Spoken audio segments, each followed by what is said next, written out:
অনেরা বেগুন গম আসন না, এত গরমের ভিতরে তো গম থাকা বড় কঠিন কাজ। আল্লাহ তাআলা আপনাদের এই কষ্টের উত্তম বিনিময় দান করুন। আলহামদুলিল্লাহ আলহামদুলিল্লাহ নাহমাদুহু ওয়া নাস্তাঈনুহু ওয়া নাস্তাগফিরুহু ওয়া নু'মিনু বিহি ওয়া নাতাওয়াক্কালু আলাইহি ওয়া নাউযু বিল্লাহি মিন শুরুরি আনফুসিনা ওয়া মিন সাইয়্যাতি আমালিনা।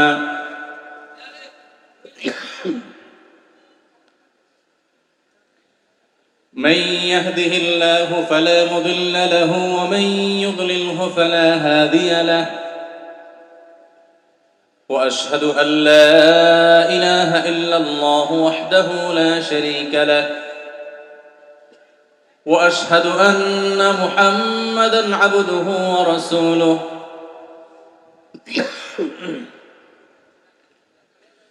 أرسله بالحق بشيرا ونذيرا وداعيا إلى الله بإذنه وسراجا منيرا. أما بعد فقد قال الله تبارك وتعالى في كلامه المجيد وفرقانه الحميد بعد أعوذ بالله من الشيطان الرجيم وأن المساجد لله فلا تدعوا مع الله أحدا. وقال تبارك وتعالى واعبد ربك حتى يأتيك اليقين. وقال عليه الصلاة والسلام أحب الأعمال إلى الله أدومها وإن قل.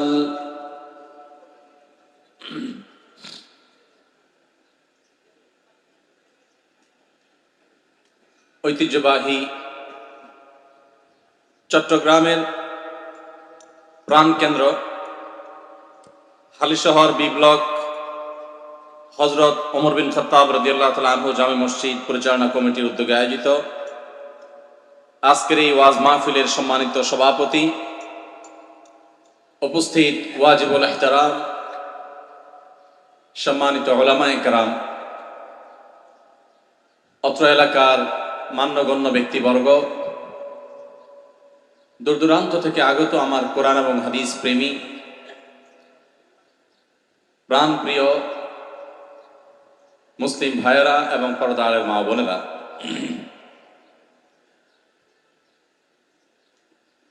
অত্যন্ত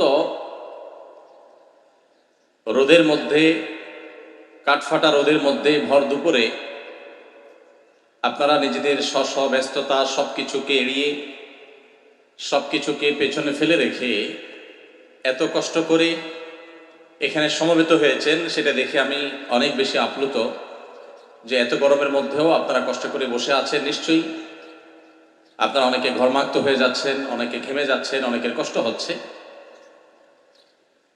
তবে আমরা স্মরণ করিয়ে দিতে চাই, আল্লাহ সুবহানাহু ওয়া তাআলা বলেছেন কুল নারু জাহান্নামা আশাদ্দু হাররা। দুনিয়ার এই গরম, এর দাবদাহ, এর চাইতে জাহান্নামের আগুন, জাহান্নামের গরমের তীব্রতা অনেক অনেক গুণ বেশি।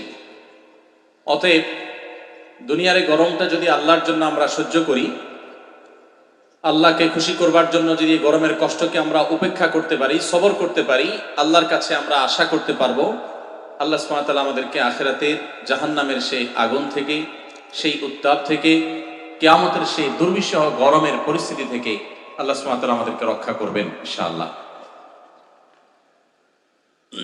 সম্মানিত উপস্থিতি, আপনাদের এত বেশি প্রশ্ন এসেছে যে এই প্রশ্নগুলোর উত্তর দিতেই আসলে সকাল থেকে সন্ধ্যা পর্যন্ত সারা দিনের প্রয়োজন। তারপরেও যত বেশি সংখ্যক প্রশ্নের উত্তর দেওয়া সম্ভব হয় আমরা ইনশাআল্লাহ সেই চেষ্টা করব। তবে তার আগে ছোট্ট ছোট্ট করে দুটি বিষয় আমরা কিছু কথা আরজ করব ইনশাআল্লাহ। শুরুতেই আমরা বলে রাখি যে আমাদের পুরো আলোচনা থেকে এবং প্রশ্নোত্তর থেকে শেষে, একেবারে অনুষ্ঠানের শেষ প্রান্তে এসে আসরের আগে আমরা ইনশাআল্লাহ আপনাদের কাছে কিছু প্রশ্ন ছুড়ে দিব। আলোচনা থেকেই প্রশ্ন করা হবে, প্রশ্নোত্তর থেকে আবার পাল্টা প্রশ্ন করা হবে। এই প্রশ্নগুলোর সঠিক উত্তর যারা দিতে পারবেন তাদের জন্য ইনশাআল্লাহ পুরস্কার থাকছে যথারীতি। আপনারা পুরস্কারের জন্য সবাই প্রস্তুতি নিতে থাকবেন এবং মনোযোগ সহকারে শুনবেন ইনশাআল্লাহ। ওয়াজ মাহফিলে আমরা অনেকে আসি, এসে কিছু সময় আমরা কথাবার্তা শুনি, এরপর আবার চলে যাই। মাহফিল থেকে আমরা কিছু নিয়ে যেতে পারি না। আমরা আজকের এই মাহফিলে আপনাদেরকে দুটি জিনিস সাথে নিয়ে যাওয়ার জন্য শুরুতেই সংকল্প করবার জন্য অনুরোধ করতে চাই। তার প্রথমটি হলো, আমরা ওয়াজ মাহফিলে এসেছি কোরআন এবং হাদিস থেকে আলো গ্রহণ করবার জন্য, কোরআন হাদিসের জ্ঞান আহরণ করবার জন্য। অতএব আজকের এই পুরো আয়োজন থেকে অনেক উলামা একরাম বক্তব্য রেখেছেন, কথা বলেছেন। আমরা ইনশাআল্লাহ কথা বলবো। পুরো আলোচনা থেকে, পুরো অনুষ্ঠান থেকে, পুরো আয়োজন থেকে আজ আপনি কি কি জ্ঞান নিয়ে যাচ্ছেন, নতুন কি তথ্য উপাত্ত, নতুন কি নলেজ আজকে আপনি অর্জন করলেন, আহরণ করলেন, সেটি নিজেকে আপনি প্রশ্ন করে তার উত্তর আপনাকে বের করতে হবে। আপনি কি শিখে গেলেন, কি জেনে গেলেন, সেটা যদি আপনি পরিষ্কার করে নিজেকে নিজে বলতে না পারেন, তাহলে সেক্ষেত্রে আপনার এই আশাটা সার্থক হলো না, আপনার এই সময় ব্যয় করাটা সার্থক হলো না, আপনার এই আশাটা অনর্থক হয়ে গেল, অর্থহীন হয়ে গেল। সো আমি আপনাদেরকে অনুরোধ করতে চাই, শুরুতেই আসুন আমরা প্রতিজ্ঞা করে নেই যে আমরা পুরো অনুষ্ঠান থেকে, পুরো আয়োজন থেকে কোরআন এবং হাদিসের আলোকে আহরিত যে জ্ঞান আমরা আজকে পাবো, সেটিকে আমরা ক্যাচ করব, সেটিকে আমরা ধারণ করব, সেটিকে আমরা নেব। একটা সুনির্দিষ্ট পয়েন্ট আকারে আমি যেন বলতে পারি যে আমি আজকে এই জিনিসটা শিখেছি, জেনেছি। আলহামদুলিল্লাহ, আমি বিভিন্ন মাহফিলে দেখি আজকাল আমাদের তরুণ বন্ধুরা, যুবক বন্ধুরা, তারা অনেকেই মোবাইলে কিংবা কাগজে তারা নোট করেন এবং রীতিমতো পুরো বক্তব্যের সামারিটা, পুরো অনুষ্ঠানের সামারিটা তারা অনুষ্ঠান শেষে উপস্থাপন করতে পারেন। সন্দেহাতীতভাবে একটা অনুকরণীয় দৃষ্টান্ত।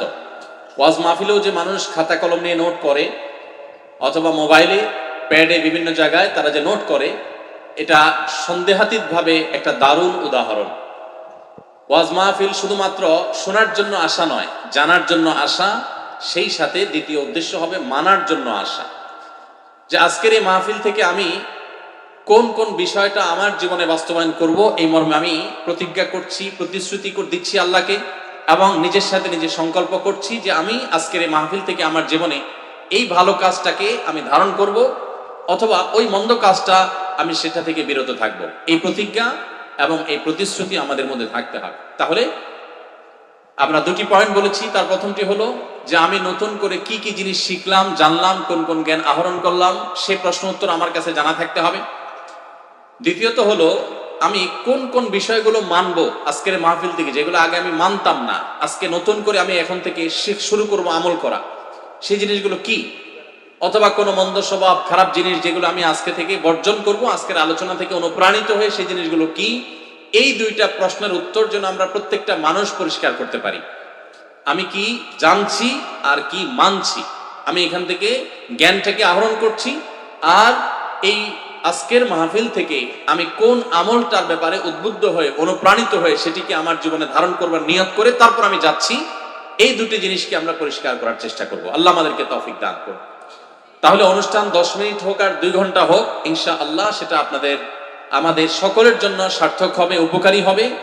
আর যদি 2, 4, 5, 7 ঘন্টাও আপনি ওয়াজ শুনেন, মাহফিল শুনেন, এবং মাহফিল শেষে আপনার ভেতরে কোনো পরিবর্তন যদি না আসে, আপনার নলেজের মধ্যে কোনো নতুন কোনো বিষয় সংযোজন যদি না হয়, অথবা আগের কোনো জানা বিষয়ের কে নতুন করে জেনে আপনার ভিতরে কোনো আমলের প্রেরণা যদি তৈরি না হয়, তাহলে সেক্ষেত্রে সেই মাহফিল কখনো সফল মাহফিল হতে পারে না, সেটা কোনো সার্থক মাহফিল হতে পারে না। মাহফিল আয়োজনের পেছনে আয়োজকদের অনেক সময় নানা উদ্দেশ্য থাকে।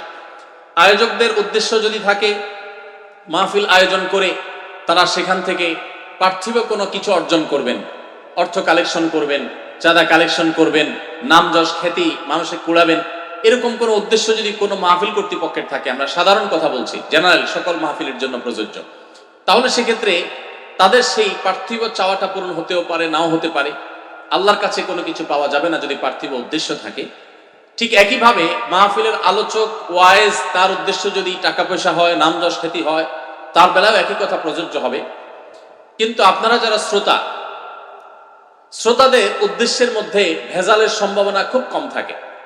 আলোচক কিংবা আয়োজক এই উভয় শ্রেণীর মধ্যে উদ্দেশ্যের ভেজাল, উদ্দেশ্যের মধ্যে অসততা, অসাধুতা, বাজে উদ্দেশ্যে মাহফিল করা, এটার সম্ভাবনা আছে, আবার ভালো উদ্দেশ্য হতে পারে। কিন্তু শ্রোতাদের মধ্যে ভেজাল উদ্দেশ্যে, অসৎ উদ্দেশ্যে মাহফিলে আসার সম্ভাবনা একেবারে কম। অতএব আপনারা যদি আপনাদের উদ্দেশ্যগুলোকে একটু ঝালাই করে নেন, একটু যদি আপনি কেন আসছেন সেই প্রশ্নের উত্তরটা নিজের মধ্যে নিজে অন্তত উপস্থিত করতে পারেন, তাহলে ইনশাআল্লাহ আপনাদের এই আশাকে, আপনাদের উপস্থিত হওয়াকে এবং এই কষ্ট করে গরমের মধ্যে বসে থাকাকে আল্লাহ রাব্বুল আলামিন কবুল করবেন এবং সার্থক হবে। অতএব আমরা শুরুতেই দুটি বিষয়কে মাথায় রাখি। এক, আজকে আমি নতুন কি শিখলাম। দুই, আজকে থেকে নতুন কি আমল শুরু করলাম। এই দুটি প্রশ্নের উত্তর নিজেকে নিজে অন্তত আমাকে দিতে জানতে হবে। সবাই প্রস্তুত আছে তো ইনশাআল্লাহ? আল্লাহ তাআলা আমাদের সবাইকে তৌফিক দান করুন। সময়ত উপস্থিতি, আপনারা জানেন যে হালি শহরের যে মসজিদটিকে কেন্দ্র করে আজকের এই মাহফিল, সেই হযরত ওমর বিন খাত্তাব রাদিয়াল্লাহু তাআলা আনহু, ইসলামের দ্বিতীয় খলিফা ওমর ফারুক রাদিয়াল্লাহু তাআলার নামে যে মসজিদ নামকরণ করা হয়েছে, এই মসজিদটি পুরাতন একটা মসজিদ হলেও এটি নতুন জায়গায় নতুন করে গড়ে উঠছে, আপনারা জানেন। এবং এই মসজিদটি যেখানে ছিল সেখানে খাল খননের কারণে ভাঙা পড়েছে, নতুন জায়গা সেটি এসেছে। এই জায়গাটি সরকারি জায়গা, আপনারা অনেকে জানেন।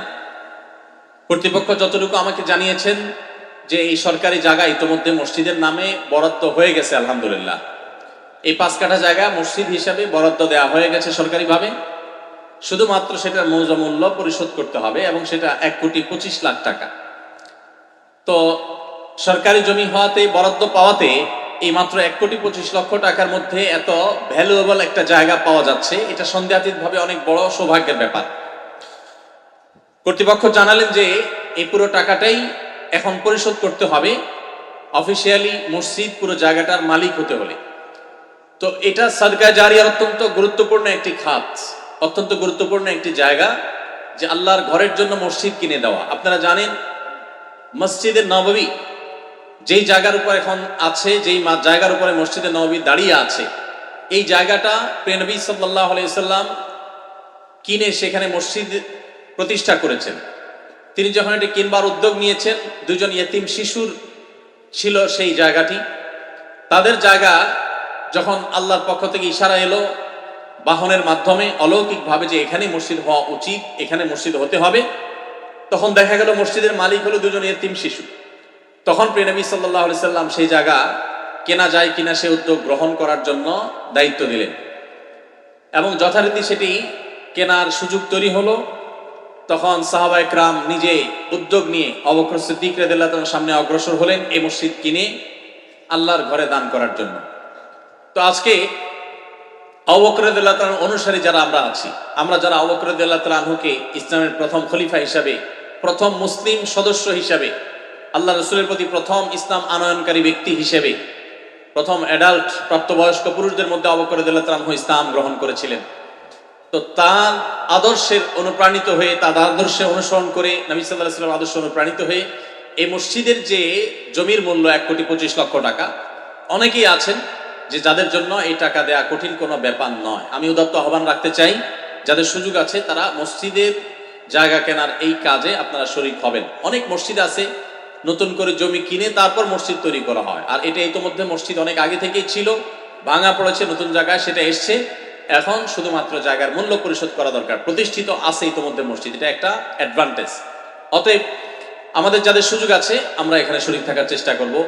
1-2-4 লাখ টাকা নিজের পক্ষ থেকে, নিজের মৃত বাবা মার তরফ থেকে এই উদাত্ত আহ্বান আমি আপনাদের কাছে রাখছি। আল্লাহ তাআলা আমাদের সবাইকে আল্লাহর ঘর নির্মাণের এই গুরুত্বপূর্ণ খাতে অংশগ্রহণ করার তৌফিক দান করুন, বলুন আমিন। সম্মানিত উপস্থিতি, আমরা একটু আশেপাশে হইচইটা বন্ধ করতে হবে, একটু কথা বলাটা বন্ধ করতে হবে মেহরবানি করে। হ্যাঁ, আশেপাশে কথা বললে মনোযোগ নষ্ট হয়। মেহরবানি করে একটু নীরবতা অবলম্বন করে স্টেজের আশেপাশে আমরা কথাবার্তা না বলি। ঠিক। সম্মানিত উপস্থিতি, যেহেতু মসজিদ প্রসঙ্গে এসেছে, এই জন্য মসজিদ নিয়ে আমি কয়েকটি কথা বলতে চাই, এরপর ইনশাআল্লাহ আমরা মূল বক্তব্য এবং প্রশ্নোত্তরে চলে যাব। মসজিদ হলো ইসলামী সমাজ ব্যবস্থার হৃৎপিণ্ডের মতো। মানুষের শরীরের জন্য, মানুষের জন্য হৃৎপিণ্ড যেরকম গুরুত্বপূর্ণ অঙ্গ, গুরুত্বপূর্ণ অংশ শরীরের অর্গান, ঠিক একইভাবে মসজিদ হলো একটা মুসলিম সমাজের হৃৎপিণ্ডের মতো। মসজিদ হলো মুসলিম সমাজের একেবারে মূল বিষয়।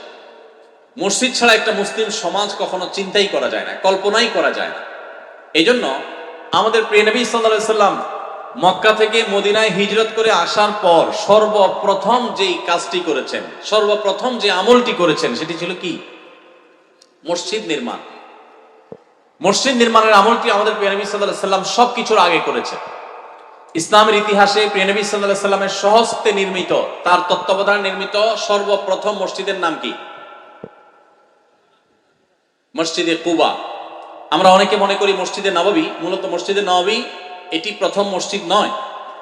প্রথম মসজিদ প্রিয় নবী সাল্লাল্লাহু আলাইহি সাল্লাম মক্কা থেকে হিজরত করে যখন মদিনায় প্রবেশ করেছেন, মদিনায় প্রবেশ করতে গিয়ে তিনি কুবা অঞ্চল দিয়ে, কুবা এলাকা দিয়ে প্রবেশ করেছেন মদিনায়।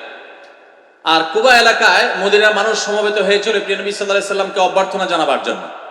আর সেই জায়গায় দাঁড়িয়ে আমাদের প্রাণপ্রিয় নবী আল্লাহর হাবিব সাল্লাল্লাহু আলাইহি ওয়াসাল্লাম তিনি সর্বপ্রথম কুবায় মসজিদ নির্মাণ করেছেন। সেখানে অবস্থান করে মসজিদ নির্মাণ করেছেন, সেখানে সালাত আদায় করে তারপর সামনে আরো মসজিদ নির্মাণ করেছেন। এরপরে মদিনার সেন্টার পয়েন্ট বা কেন্দ্রে যখন প্রবেশ করেছেন, আজকে যেখানে মসজিদে নববী অবস্থিত, সেখানে যেও তিনি প্রথম কাজ করেছেন মসজিদ নির্মাণ।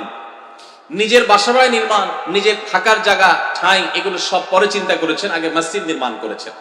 এবং মদিনার মসজিদকে কেন্দ্র করে আজ গোটা পৃথিবী ব্যাপী যে ইসলাম আমরা দেখতে পাচ্ছি, ইসলামের সৌন্দর্য, ইসলামের সুঘ্রাণ ছড়িয়ে পড়েছে, এটির কেন্দ্রবিন্দু ছিল মসজিদে নববী। সেই মসজিদে নববী থেকে গোটা ইসলাম সারা পৃথিবীতে ছড়িয়ে পড়েছে। তো এই জন্য একজন মুসলমানের কাছে মসজিদ অত্যন্ত গুরুত্বপূর্ণ একটি প্রতিষ্ঠান। মসজিদ নির্মাণ, মসজিদ আবাদ, মসজিদকে গঠন করা, মসজিদকে নানাভাবে সজীব রাখা, মসজিদকে প্রাণবন্ত রাখা, মসজিদকে আদর্শ মসজিদে রূপান্তর করা, এটা মুসলিম হিসাবে আমাদের সকলের কর্তব্যের অংশ। আমরা জানি কোরআনে কারিমে আল্লাহ তাআলা বিভিন্ন জায়গায় মসজিদ সম্পর্কে মৌলিক অনেকগুলো দিক এবং নির্দেশনা আমাদেরকে দিয়েছেন। একটি আদর্শ মসজিদ কেমন হওয়া উচিত, তার অনেকগুলো গাইডলাইন আমরা কোরআন এবং হাদিস থেকে পাই। সর্বপ্রথম যে বিষয়টি অত্যন্ত গুরুত্বপূর্ণ, আমরা অনেকেই বিভিন্ন মসজিদের সাথে ইনভলভ আছি, কেউ কোনো মসজিদের পরিচালনা কমিটিতে আছি, কেউ হয়তো মসজিদের সাধারণ মুসল্লি। আমাদের প্রত্যেকেরই আমাদের এই মসজিদগুলোকে যথাযথ এবং আদর্শ মসজিদ হিসাবে গড়ে তোলবার জন্য ভূমিকা রাখাটা আমাদের প্রত্যেকের জন্য গুরুত্বপূর্ণ। ভাইরা আমার, মসজিদগুলোর শক্তি সম্পর্কে আমরা অনেক মুসলমান জানি না। বিশেষ করে অনেক ইমাম সাহেব, ওলামা একরাম, খতিব সাহেব, তারা নিজেরাও আজ করতে পারেন না, আন্দাজ করতে পারেন না যে মসজিদগুলোর পাওয়ার কত বেশি। আজ পৃথিবীর বিভিন্ন প্রেসিডেন্ট, পৃথিবীর বিভিন্ন রাষ্ট্রনায়কেরা তারা তাদের জাতির উদ্দেশ্যে সাপ্তাহিক বক্তব্য দিয়ে থাকেন, বুলেটিন প্রকাশ করে থাকেন, তাদের বিভিন্ন বক্তব্যের সার নির্যাস ইত্যাদি তুলে ধরা হয়, সাপ্তাহিকভাবে প্রতিবেদন তুলে ধরা হয়। এই মসজিদ হলো সেই প্রতিষ্ঠান, মুসলমানদের এই মসজিদ থেকেই সর্বপ্রথম এই আইডিয়া দেয়া হয়েছে সপ্তাহে একদিন এলাকার সর্বস্তরের মানুষের উদ্দেশ্যে ভাষণ দিবেন সম্মানিত খতিব, এবং তাদের সুবিধা অসুবিধা, তাদের করণীয় বর্জনীয়, তাদের জন্য প্রয়োজন নির্দেশনা তিনি প্রদান করবেন। এর মাধ্যমে একটা আদর্শ এবং সুন্দর সমাজ গড়ে উঠবে। তো এটার কেন্দ্র হলো যে মসজিদ, সে মসজিদগুলো যদি আদর্শ মসজিদ হয়, সে মসজিদ যদি কোরআন এবং হাদিস যে মসজিদের ছক এঁকে দিয়েছে, কোরআন এবং হাদিস যে মসজিদের চিত্র অঙ্কন করে দিয়েছে, কোরআন এবং হাদিস যে মসজিদের রূপরেখা বাতলে দিয়েছে, আমাদের মসজিদগুলো যদি সেরকম মসজিদ হয়, তাহলে এরকম মসজিদ অনেক বেশি প্রয়োজন হবে না। একটি মসজিদ গোটা পৃথিবীকে পরিবর্তন করার জন্য যথেষ্ট হবে ইনশাআল্লাহ। সময়ত ভাইরা আমার, মসজিদে নববীতে একটি মসজিদই ছিল, যে মসজিদ আমাদের মসজিদগুলোর মতো এত দামি পাথর ছিল না, যে মসজিদে আমাদের মসজিদগুলোর মতো এত দামি টাইলস ছিল না, যে মসজিদগুলোতে আমাদের মসজিদগুলোর মতো এত উন্নত নানা রকমের ব্যবস্থাপনা, এয়ার কন্ডিশন থেকে নিয়ে নানা রকমের সাউন্ড সিস্টেম আজকাল যেগুলো থাকে আধুনিক, এর কোনো কিছুই যে মসজিদে ছিল না।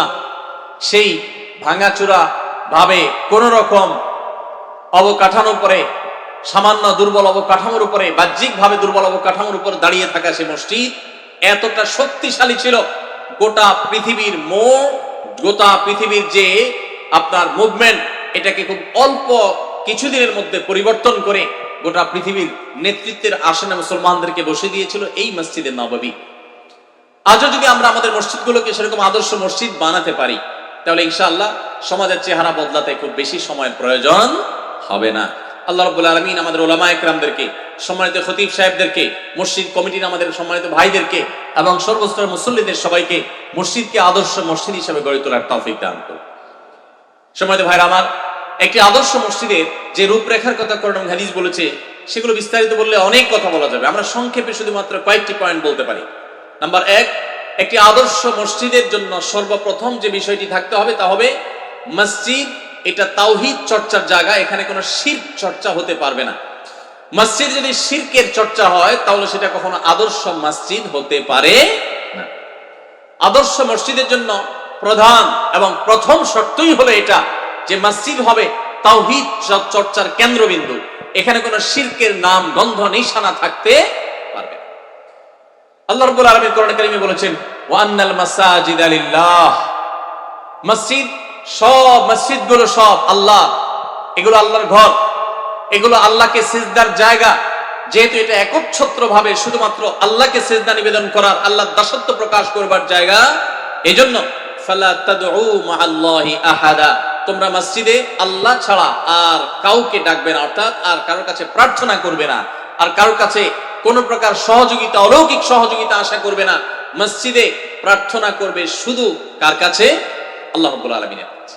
অতএব মসজিদে যদি কোনো মৃত মানুষের কাছে মসজিদের মধ্যে বসে দোয়া করা হয়, তার কবর যদি থাকে সেখানে, তার কবরের পাশে দাঁড়িয়ে দোয়া করা হয়, বসে দোয়া করা হয়, তাহলে এটা হবে আল্লাহর শানের সবচেয়ে বড় বেয়াদবি, আল্লাহর শানের সবচেয়ে বড় জঘন্য কর্ম।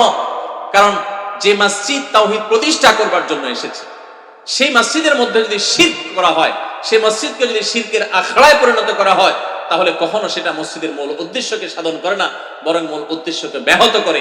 এই জন্য আদর্শ মসজিদ হওয়ার জন্য মসজিদের তাওহীদের চর্চা হতে হবে, সেখানে শিরকের কোনো নামগন্ধ থাকতে পারবে।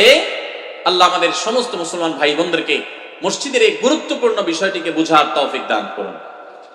তাহলে প্রথম শর্ত হলো মসজিদে তাওহীদের চর্চা হবে, এখানে সিজদা হবে শুধু আল্লাহকে, কোনো কবরকে না, কোনো মাজারকে না, কোনো পীরকে না, কোনো জীবিত মৃত কোনো ব্যক্তিকে না, কোনো অদৃশ্য শক্তির কাছে কোনো সহযোগিতা চাওয়া নয়। একমাত্র সহযোগিতা চাওয়া হবে, সাহায্য চাওয়া হবে শুধু কার কাছে? আল্লাহ রাব্বুল আলামিনের কাছে। তাহলে সে মসজিদ হবে আদর্শ মসজিদ, সে মসজিদ হবে নবী সাল্লাল্লাহু আলাইহি সাল্লামের দেওয়া তার রূপরেখাওয়ালা মসজিদ। ভাইরা আমার, আপনারা জানেন মক্কায় আজকে যে কাবা আমরা দেখতে পাচ্ছি, বাইতুল্লাহ দেখতে পাচ্ছি, এই মসজিদ তো নবী সাল্লাল্লাহু আলাইহি সাল্লামের নবী হওয়ার নবুয়ত প্রাপ্তির আগেও ছিল, তার নবুয়ত প্রাপ্তির আগেও ছিল। তখন মানুষ সেখানে শিরক করত। প্রিয় নবী সাল্লাল্লাহু আলাইহি সাল্লাম মক্কা বিজয় করবার পর সেটাকে তিনি শিরক মুক্ত করেছেন। অতএব মসজিদগুলো শিরক মুক্ত হতে হবে। দ্বিতীয়ত, একটি আদর্শ মসজিদের জন্য যে বিষয়টি খুব গুরুত্বপূর্ণ তা হলো মসজিদে সুন্নাতে রাসূলের চর্চা হবে, কোনো বিদআতের চর্চা হবে না। সুন্নাত প্রতিষ্ঠা হবে মসজিদের মূল কাজ। প্রত্যেকটা কাজে প্রিয় নবী সাল্লাল্লাহু আলাইহি সাল্লাম কি করেছেন, বিশেষ করে ইবাদতগুলো, ইবাদতের ক্ষেত্রে প্রিয় নবী সাল্লাল্লাহু আলাইহি সাল্লাম আদর্শ কি আছে, তার সালাত কেমন ছিল, তার নামাজ কেমন ছিল, তার রোজা কেমন ছিল, তার দোয়া কেমন ছিল, তার তিলাওয়াত কেমন ছিল, তার দুরূদটা কিভাবে পাঠ করা হতো, তিনি কোন আমলটা কিভাবে করতেন, সেই সুন্নাতগুলো প্রতিষ্ঠা করা হবে মসজিদের প্রধান কাজ। কোন মসজিদ যদি সুন্নাহ প্রতিষ্ঠা করে সর্বস্তরে, তাহলে সেটি হবে আদর্শ একটা মসজিদ। আল্লাহ তাআলা এই মসজিদ সহ দেশের সমস্ত মসজিদগুলোকে সুন্নাহ প্রতিষ্ঠার কেন্দ্র হিসেবে কবুল এবং মঞ্জুর করবো না, আমিন। তৃতীয়ত, মসজিদ যেহেতু আল্লাহর ঘর এবং সেখানে যেহেতু তাওহীদ প্রতিষ্ঠা করতে হবে, এটাকে কেউ ব্যক্তিগত খবরদারি প্রকাশের জায়গা হিসেবে গ্রহণ করতে পারবে না। আজকাল আপনারা জানেন অনেক মসজিদ আছে যে মসজিদগুলো মসজিদের কমিটি, মসজিদের কর্তৃপক্ষ, মুতাওয়াল্লি, সভাপতি, সেক্রেটারি অথবা বিভিন্ন ব্যক্তিবর্গ, তারা তাদের ক্ষমতা জাহিরের একটা কেন্দ্র হিসেবে মনে করেন।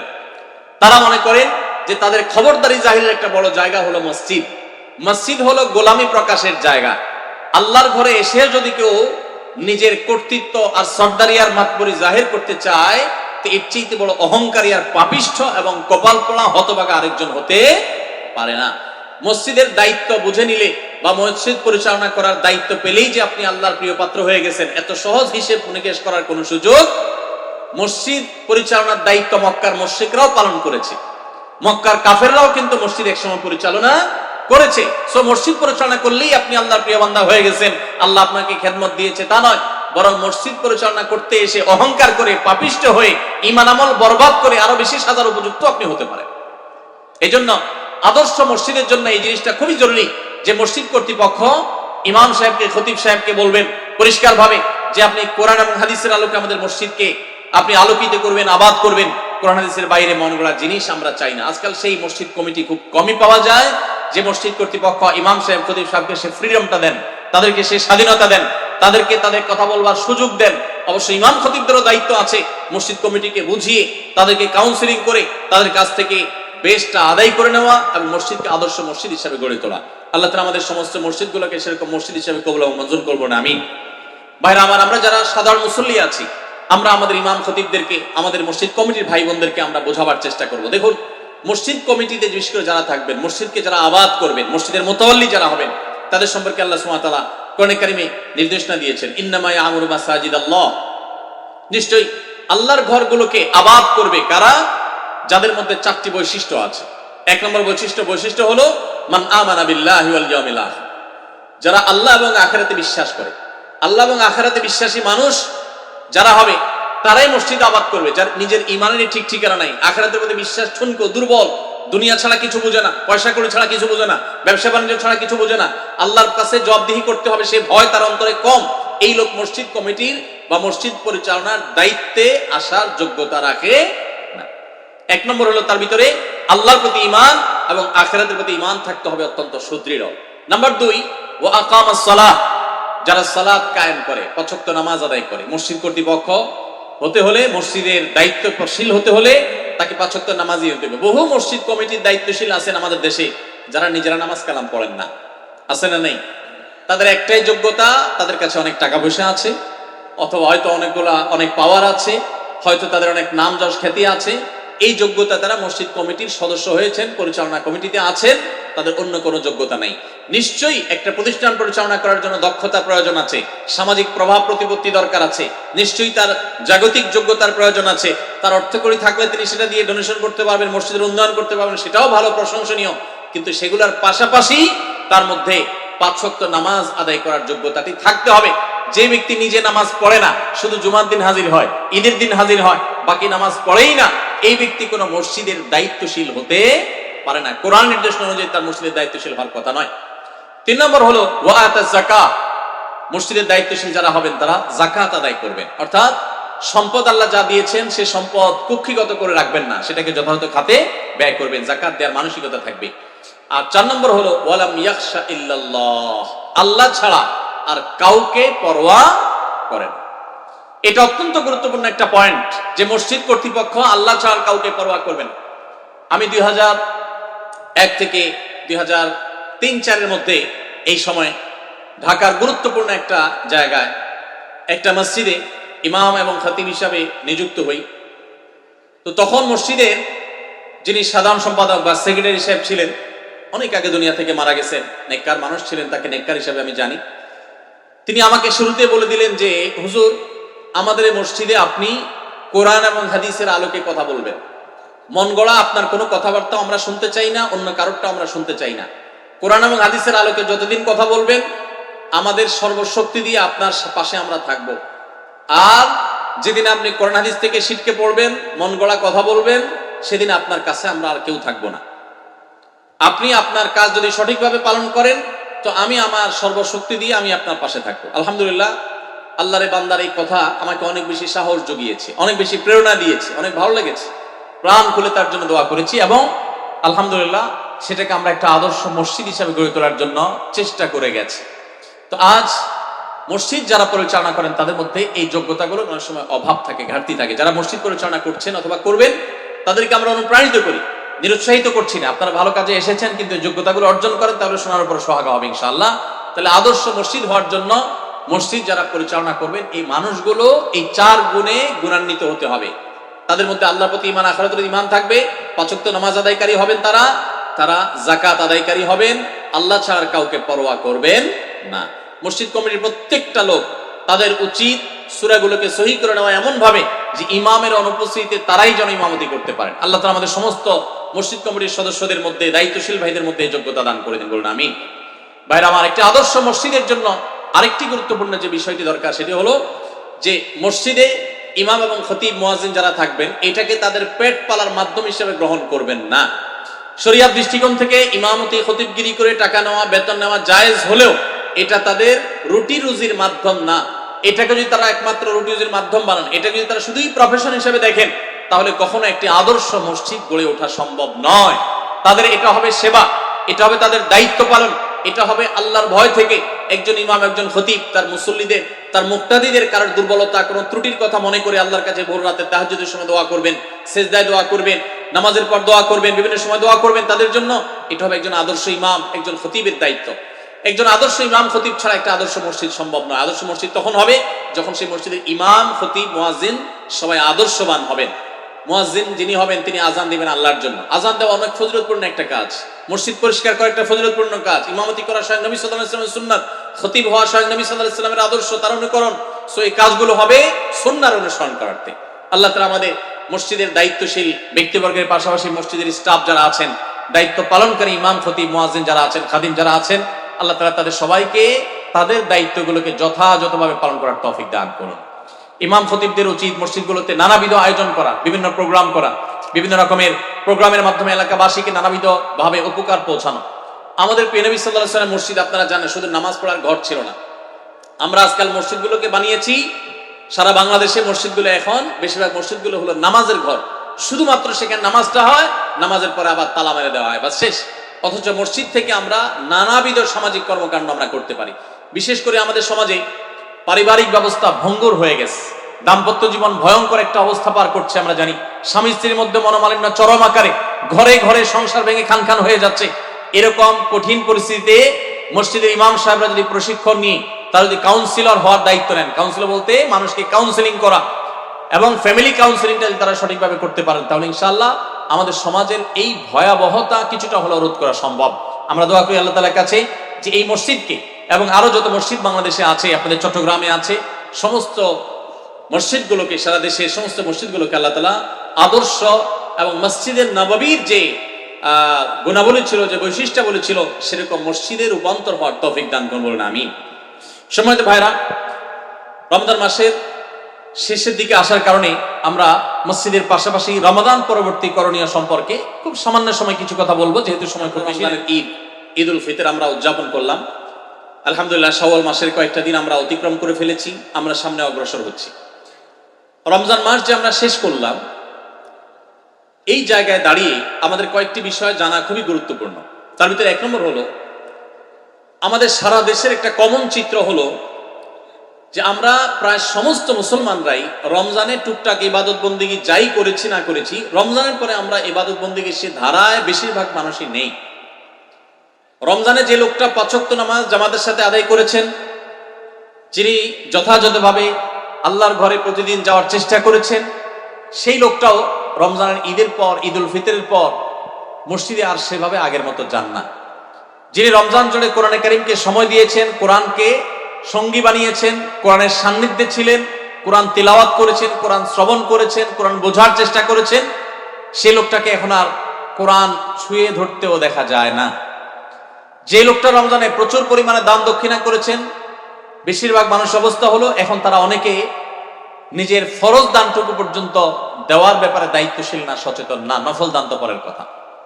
এই দুরবস্থা আমাদের কেন? কারণ আমরা বেশিরভাগ মানুষ মনে করি যে রমজান মাস হলো শুধু আমলের মাস। রমজান মাস সন্দেহাতীত ভাবে আমলের অন্যতম সময়, অন্যতম মৌসুম, কিন্তু একমাত্র সময় নয়। ভাইরা আমার, রমজান মাস সম্পর্কে আরবের একজন বিখ্যাত আলেম দ্বীন চমৎকার একটি কথা বলেছেন। তিনি বলেছেন, যারা রমজান মাসের পুজো করেছেন, রমজান মাসের উপাসনা করেছেন, মাসটা আল্লাহর সৃষ্টি, দিন যেরকম সৃষ্টি, রাত যেরকম আল্লাহর সৃষ্টি, আমরা যেরকম আল্লাহর সৃষ্টি, রমজান মাসটাও আল্লাহর একটা সৃষ্টি। আল্লাহর এই সৃষ্টি রমজান মাসের যদি কেউ পুজো করে থাকেন, এই মাসকে যদি কেউ ইবাদত করে থাকেন, তার এখন আর ইবাদত করার দরকার নাই, কারণ রমজান মাস তো শেষ, এখন কেন ইবাদত করবে সে? আর যে রমজানে ইবাদত করেছেন আল্লাহকে, উপাসনা করেছেন কার? আল্লাহর, তার এখনো ইবাদত করতে হবে, কারণ যেই আল্লাহর ইবাদত রমজানে করেছেন সে আল্লাহ এখন আছেন না নাই? আল্লাহর নির্দেশ রমজানে ছিল ইবাদত করার, এখনো ইবাদতের নির্দেশ আছে না নাই?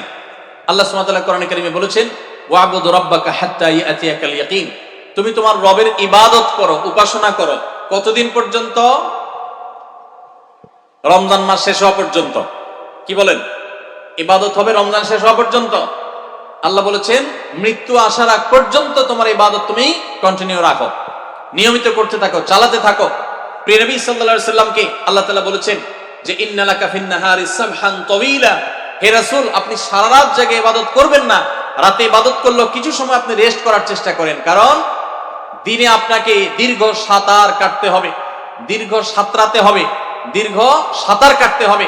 এই যে দীর্ঘ সাঁতার কাটার কথা বলা হলো নবী সাল্লাল্লাহু আলাইহি সাল্লামকে, এই আয়াতের তাফসীরে অনেক উলামায়ে কেরাম, অনেক ইমামগণ, মুফাসসিরগণ বলেছেন যে প্রিয় নবী সাল্লাল্লাহু আলাইহি সাল্লামের দায়িত্বের ভার, তার দায়িত্বের গভীরতা, তার দায়িত্বের মধ্যে যে কোনো প্রকার বিরতি নাই, বিরতিহীনতা, এটি বোঝাবার জন্য আল্লাহ তাআলা সাঁতার কাটার শব্দটি এনেছেন। কারণ আমাদের মতো বাংলাদেশের পরিস্থিতিতে যদি সাঁতার কাটার কথা, কারোর দায়িত্বকে সাঁতার কাটার সাথে তুলনা করা হয় যে তোমার ডিউটিটা তো সাঁতার কাটার মতো, তাহলে এটা বোঝা যায়, কারণ এটা নদীমাতৃক দেশ, আমরা প্রচুর পরিমাণে সাঁতার কাটতে দেখি মানুষকে।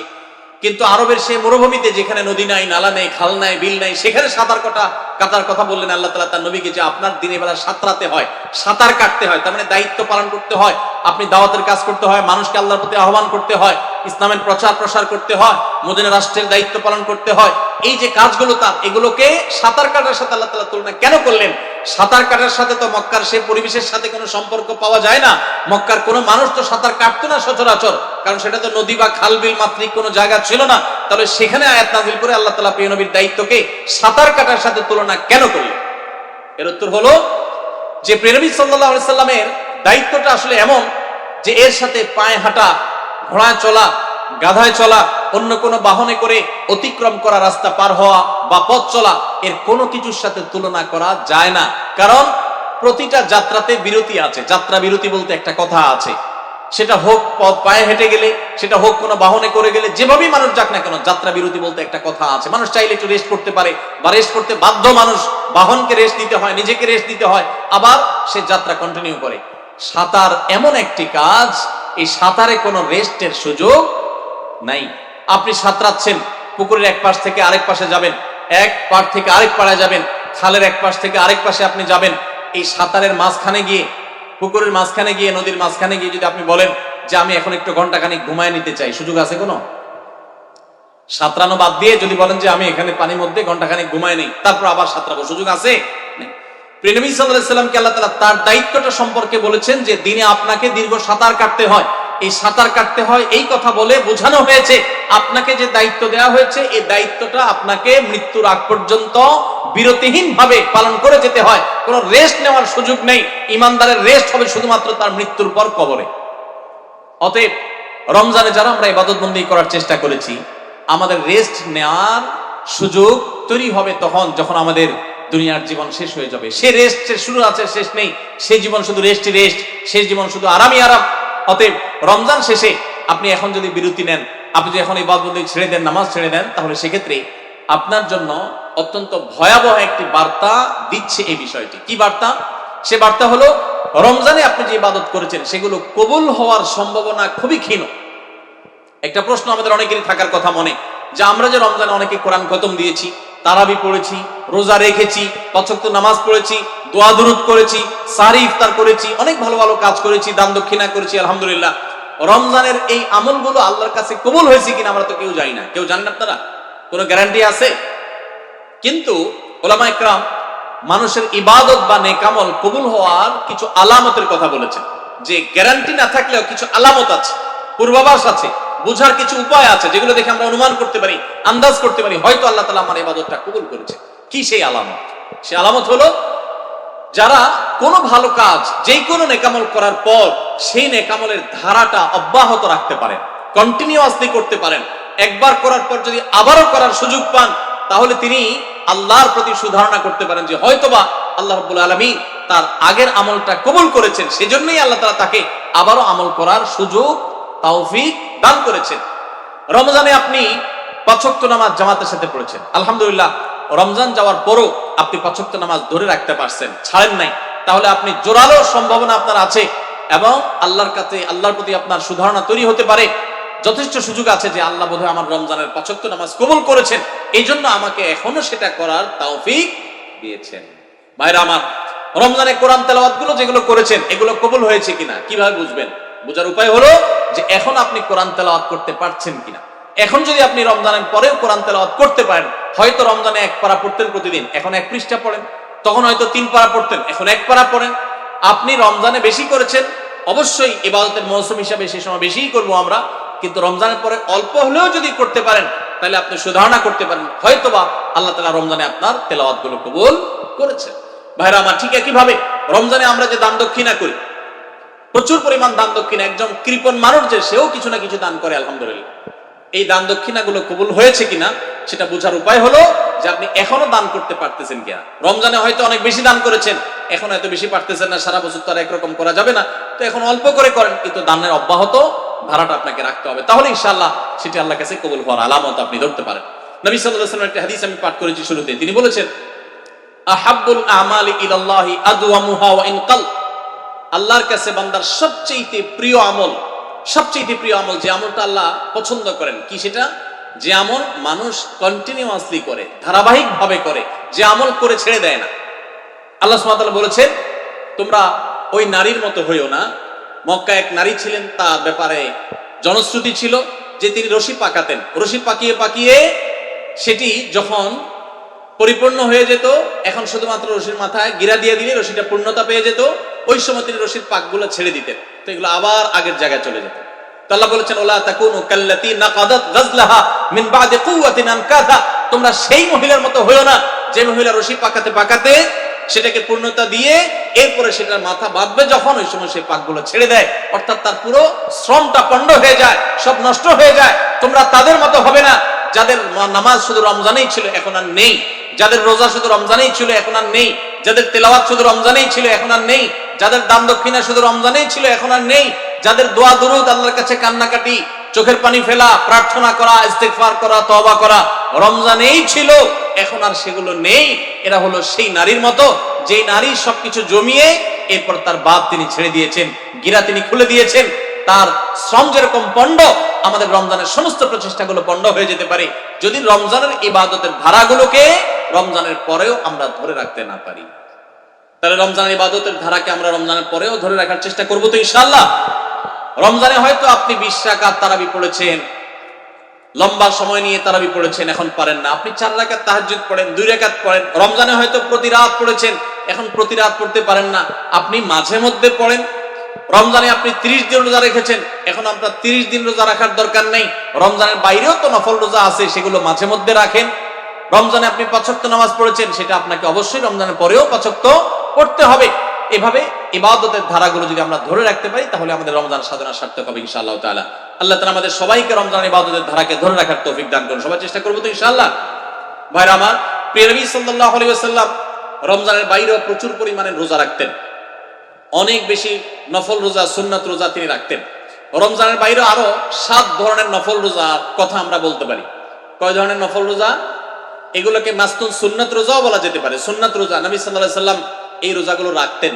আমরা শুধুমাত্র অনেকে রমজানে রোজা রাখি, আবার আগামী রমজান আগ পর্যন্ত আর রোজা রাখার তৌফিক হবে না।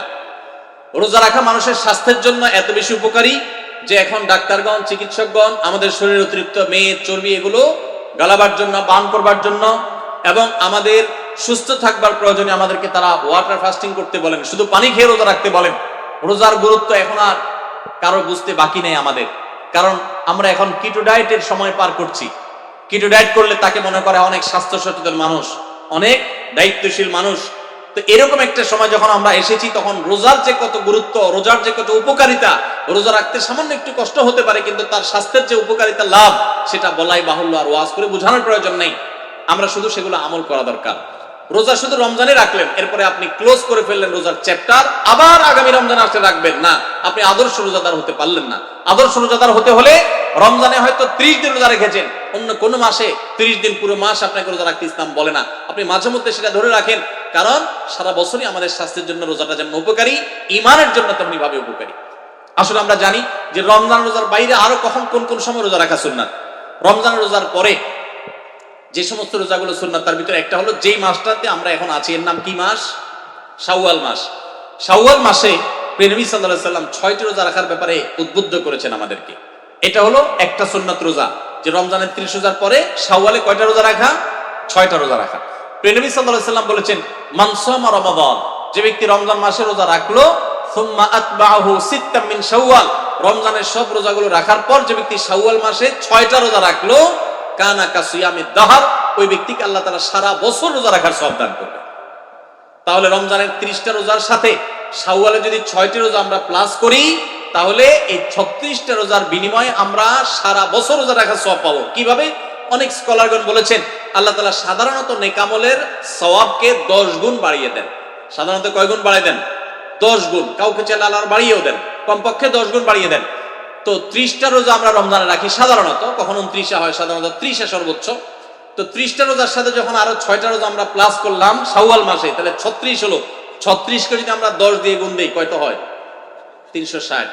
সারা বছর রোজা রাখার সওয়াবের সূত্রটাকে অনেক উলামা ইকরাম এভাবে বোঝাবার চেষ্টা করেছেন বা আবিষ্কার করেছেন। তো যাই হোক, যে 7 সময় বা 7 ধরনের নফল বা সুন্নাত রোজার কথা বলেছি, তার ভিতরে একটা হলো এই শাওয়ালের 6টা রোজা। সবাই চেষ্টা করবো তো ইনশাআল্লাহ।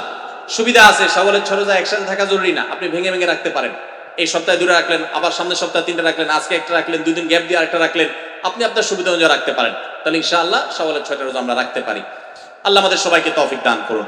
মা বোনরা মাসিকের কারণে কিংবা কেউ অসুস্থ হওয়ার কারণে যে রমজান রোজা ভাঙতি হয়, তাহলে আগে সে কাজাগুলো রেখে তারপরে শাওয়ালের রোজা রাখতে পারলে উত্তম। যদি দেখা যায় যে না, কাজাগুলো রেখে আবার শাওয়ালের রোজা রাখা আমার দ্বারা সম্ভব হবে না, তাহলে সেক্ষেত্রে তিনি আগে শাওয়ালের 6 রোজা রেখে এরপরে কাজাগুলো রাখলেও আশা করা যায় ইনশাআল্লাহ আল্লাহ তাআলা তাকে সওয়াব দান করবেন। তাহলে 1 নম্বর হলো শাওয়ালের 6 রোজা। দ্বিতীয়ত হলো শাওয়াল মাসের পরের মাসটা হলো জিলকদ, তারপরের মাস হলো কি? জিলহজ। এই জিলহজ মাসের প্রথম 9 দিনই নফল রোজা রাখা যায়। এরপরে বিশেষ করে আরাফাতের দিন, যেটা জিলহজের 9 তারিখ, এই জিলহজের 9 তারিখটাতে নবী সাল্লাল্লাহু আলাইহি ওয়াসাল্লাম রোজা রাখার উৎসাহিত করেছেন, আমাদেরকে উদ্বুদ্ধ করেছেন। এর মাধ্যমে 1 বছর পূর্বের আবার 1 বছর পরের অগ্রিম আল্লাহ তাআলা গুনাহ খাতা মাফ করে দেন। তো এই জন্য প্রথম নফল রোজা বা সুন্নাত রোজা পেলাম শাওয়ালের 6 রোজা, আর দ্বিতীয়টা হলো জিলহজ মাসের কয় তারিখ? 9 তারিখ, 9 জিলহজ, আরাফাত দিনের রোজা। এটা নবী সাল্লাল্লাহু আলাইহি ওয়াসাল্লাম বলেছেন আহতাসিবু আল্লাহি আইয়ুকাফিরাস সানাতাল্লাতী ক্বাবলাহা ওয়াল্লাতী বা'দাহা, যে 1 বছর আগের এবং 1 বছর পরের পুরো গুনাহ আল্লাহ তাআলা মাফ করে দেন। তাহলে 2টা পাইলাম, শাওয়ালের 6টা আর জিলহজের 9 তারিখ। নাম্বার 3, মুহররম মাসে বেশি বেশি রোজা রাখা। কোন মাসে বেশি বেশি রোজা রাখা? কারণ নবী আলাইহিস সালাম বলেছেন আহাব্বুস সিয়ামি ইলাল্লাহি শাহরুল্লাহিল মুহররম বা'দা রমাদান শাহরুল্লাহিল মুহররম আও কামা ওয়ারাদা ফিল হাদিস। রমজানের পর মুহররম মাসের রোজা হলো আল্লাহর কাছে সবচাইতে প্রিয় বা সবচাইতে গুরুত্বপূর্ণ রোজা। এই জন্য মুহররম মাসেও বেশি বেশি নফল রোজা রাখা সুন্নাত। তাহলে 3টা পেলাম। 4 নম্বর হলো মুহররম মাসের একটা বিশেষ দিন আছে, নাম হলো আশুরা। আশুরা কয় তারিখকে বলা হয় ভাই? মুহররমের 10 তারিখকে বলা হয়। হিজরি বর্ষের চান্দ্রবর্ষের প্রথম মাসকে বলা হয় মুহররম। সেই মুহররম মাসের 10 তারিখ হলো কি? আশুরা। এটা একটা ঐতিহাসিক দিন। এই দিনে আল্লাহ তাআলা মুসা আলাইহিস সালামকে বিজয় দান করেছেন ফেরাউনের বিরুদ্ধে। বহু সত্যের বিজয় আল্লাহ তাআলা আশুরার দিনে দিয়েছেন এবং অসত্যকে পরাজিত করেছেন। অনেক ঐতিহাসিক একটা দিন। এই জন্য নবী সাল্লাম এই দিনে রোজা রাখতেন। আশুরার দিনে রোজা রাখাটাও সুন্নাত। অতএব রোজা রাখার আমরা আরেকটা ফরম্যাট পেলাম, 4 নম্বর ফরম্যাট পেলাম, যে আশুরার দিনে রোজা রাখা।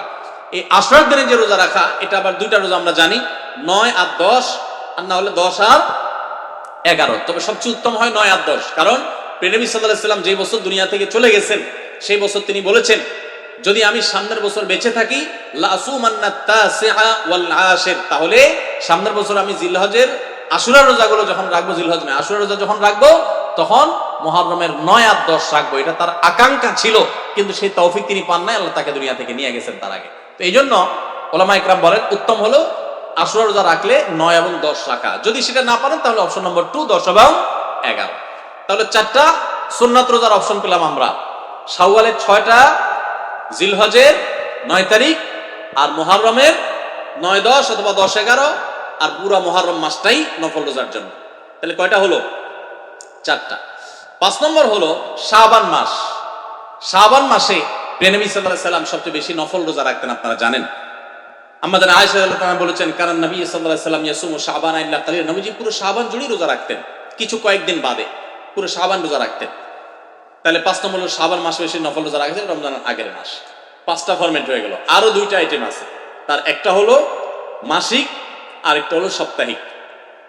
মাসিক রোজা হলো চাঁদের 13, 14, 15, চাঁদের 13, 14, 15। এই 13, 14, 15 এই দিনগুলোকে বলা হয় আইয়ামে বীজ, অর্থাৎ চাঁদ এই দিনগুলোতে পরিপূর্ণ থাকে, আকাশ আলোকিত থাকে।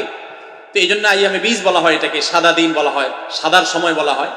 তো এই দিনগুলোতে চাঁদের 13, 14, 15 প্রত্যেক মাসের এই 3টি দিন রোজা রাখা আলাদা সুন্নাত। নবী সাল্লাল্লাহু আলাইহি ওয়াসাল্লাম সাহাবীদেরকে ওসিয়ত করেছেন এই দিনগুলোতে রোজা রাখার জন্য।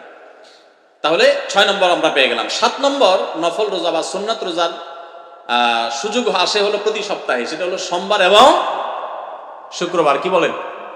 সোমবার আর বৃহস্পতিবার। মাশাআল্লাহ, প্রিয় নবী সাল্লাল্লাহু আলাইহি ওয়াসাল্লাম এই দিনগুলোতেও নফল রোজা বেশি বেশি করে রাখতেন। তাহলে মোট 7 প্রকার আমরা পেলাম।